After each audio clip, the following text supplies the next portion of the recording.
તો I think જે first અમારું જે પર્સનલી જો મારી વાત કરું તો હું ટોટલી ડેસ્ટિનીમાં માનું છું. અને બીજું કે આપણે જે કોશિશ કરવાની છે જે એ તમે પહેલે તો અમારું જે કામ હતું જો તો અમારું જે કામ જે રેગ્યુલર માર્કેટમાં જતું અને જે રેગ્યુલર માર્કેટ માટે જ બનતું. પછી ચેન્જ ક્યારે આવ્યું જ્યારે આપણે એવું થયું કે આપણે જે કામ કરી રહ્યા છીએ એમાં કાંઈ મતલબ એટલે ખુશી નથી મળતી. તો એના માટે એક સ્ટેપ પાછળ જઈ અને પાછો આપણે એવું કામ શરૂ કર્યું જે પહેલે થતું. તો મતલબ ફાઇન કામ, ટ્રેડિશનલ કામ જે અમુક ડિઝાઇનો બંધ થઈ ગઈ તો એને પાછો રિવાઇવ કર્યો. તો બસ જે યંગ જનરેશન છે ને એ એક હું એમ કહીશ કે જે કામ તમે કરો ને તો એ કામને એ ક્રાફ્ટને જસ્ટિફાઈ કરો તો I think you will get the success. જે આપણી પાસે જે ટ્રેડિશનલ કામ થતું હતું ઓફકોર્સ એને તો આપણે કરવાનું જ છે, પણ વ્યક્તિમાં જે ટેલેન્ટ હોય ટેલેન્ટને આપણે બહાર કાઢવા માટે આપણને કંઈક નવું વિચારી અને લોકોને મૂકવાનું છે, લોકો સમક્ષ મૂકવાનું છે. તો એ એક મહત્ત્વનું કામ છે કે જે આપણે આપણા ટેલેન્ટ હિસાબે આપણે જે માર્કેટમાં જે કામ મૂકતા હોઈએ એ બહુ જ મહત્ત્વનું છે. અને કંઈક નવું કરી દેખાડવા માટે હંમેશા તત્પર રહેવું જોઈએ આપણને, કે આપણે જે એક સદીઓ જૂની એક ટ્રેડિશનથી આપણે હાલ્યા આવ્યા છીએ કે બાંધણી લગભગ 400, 450, 500 વર્ષ જૂનું છે, એને આપણે કન્ટિન્યુ કરવું છે કે આપણે કંઈક એનામાં આપણું કંઈક કન્ટ્રીબ્યુશન આપવું છે, એ વિચારી અને આગળ વધવું જોઈએ.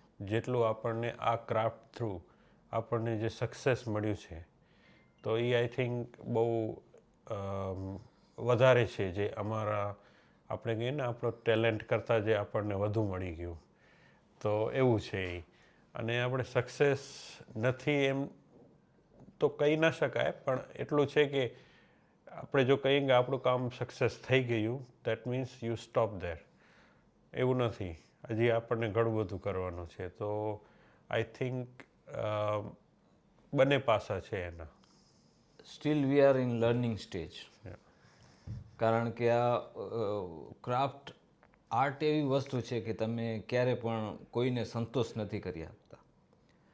તમને અક્ષર કંઈક ને કંઈક નવું કરવાનું જ મતલબ એક કારીગર હોય તો કારીગરની જે સોચ હોય એવી હોવી જોઈએ કે હજી મેં જે કાંઈ કર્યું છે એ હજી પૂરું નથી, હજી પણ કંઈક કરવું છે. તો એ રીતે જોઈએ આપણે તો કારીગરે હંમેશા કંઈક ને કંઈક શીખવાનું રહેતું હોય છે અને જિંદગીભર શીખવાનું હોય છે અને જિંદગીભર કંઈક ને કંઈક આપવાનું હોય છે. તો એમાં સક્સેસ પણ છે અને હજી સંતોષ નથી થયું. અસંતોષી હોવું જરૂરી છે કારીગર માટે. હા, એક વસ્તુ એ જ છે કે જેમાં અમે અમારા પ્રોડક્શનની અગર વાત કરીએ તો જેમાં અમે ફેલિયર થયા એનામાં પણ અમને કંઈક એવું કર્યું કે જે અમને સક્સેસ લાગ્યું, નવું લાગ્યું, નવું મળ્યું એવું કહી શકીએ. જે ફેલિયર્સમાંથી અમે પણ એનામાંથી નીકળીને કંઈક નવું બનાવ્યું છે, એવું થયું છે અમારી સાથે. તો એ એક એવું છે કે આપણે જે પણ વસ્તુ પ્રોડક્ટ બનાવીએ, ફોર એક્ઝામ્પલ કોઈ એક ક્લાયન્ટ માટે આપણે એક પ્રોડક્ટ બનાવી, હવે એમાં એવું હોય છે કે આ પ્રોડક્ટ જે છે ને એ ક્લાયન્ટ માટે જ છે, એટલે આપણે એને સેલ નથી કરી શકતા. જો એ ક્લાયન્ટ એને રિજેક્ટ કરે તો આપણે એ રિજેક્શનવાળો પીસ એમને એમ નથી વેચી શકતા. તો એના ઉપર વળી બીજું કામ કરી એને આખો એક નવા લુક આપીને પછી આપણે એને વેચી શકીએ. તો એવી રીતે અમારી સાથે થયું કે અમે જે અમારા પીસીસ જે બધા રિજેક્ટ થયા હતા તો એના ઉપર અમે બીજું કામ કરી, દાખલા તરીકે ક્લેમ ડાઈ કરી અને એને રીફોલ્ડ કરી, રીકલર કરીને જે કામ આવ્યું તો એ પછી એ પણ એટલું સક્સેસ રહ્યું કે પછી એના પણ ઓર્ડર આવવા માંડ્યા. જ્યારે આપણને એવું લાગે કે આ આપણે રિજેક્ટ થઈ ગયું, આનું કરવું શું, તો ઓફકોર્સ એ આપણો એક ડાયરેક્ટલી એક લોસ છે જ કે એનામાં આપણને કંઈક નવું કરી અને આપણે એને એ લોસમાંથી નીકળ્યા એ ઇમ્પોર્ટન્ટ છે. તો એ એક inspiration. I think it's a personal thing કે તમે કેવી રીતે વિચારો છો, તમે તમારા ઉપર કોઈ પ્રોબ્લેમ આવી ગયો તો એને કેવી રીતે તમે સોલ્વ કરવા, ના કે પછી એ પ્રોબ્લેમને લઈને પછી મતલબ કન્ટિન્યુ એના વિશે જ વિચારવું. એના કરતાં એ છે કે તમે એને સોલ્વ કરો, કેવી રીતે સોલ્વ થઈ શકે છે. તો એ એક આઈ થિંક એ પર્સનલ હોય છે કે તમે કેવી રીતે વિચારો છો, કેટલા જલ્દી તમે ભાંગી જાઓ છો. પણ આઈ થિંક અમે જે અત્યાર સુધી જેટલું અમને મળ્યું છે અને અમને કર્યું છે જે કામ, તો એમાં ક્યારે એવું નથી થયું કે અમે આ કામ કર્યું ખોટું કર્યું, કે આ કામ કર્યું એ જો આમ કર્યું તો આમ થાત ને આમ કર્યું તો એમ નથી વિચારતા અમે. જે પણ આવે છે એ આપણા નસીબનું છે.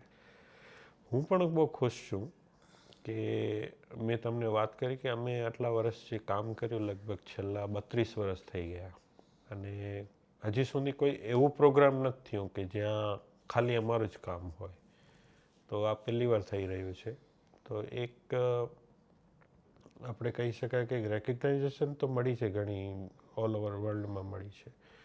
પણ જે આપણા ઘરમાં જે છે કે આપણું કચ્છ જે આપણું ઘર છે, ત્યાં થોડીક હવે લોકો જાણતા થશે કે આપણે શું કર્યું છે.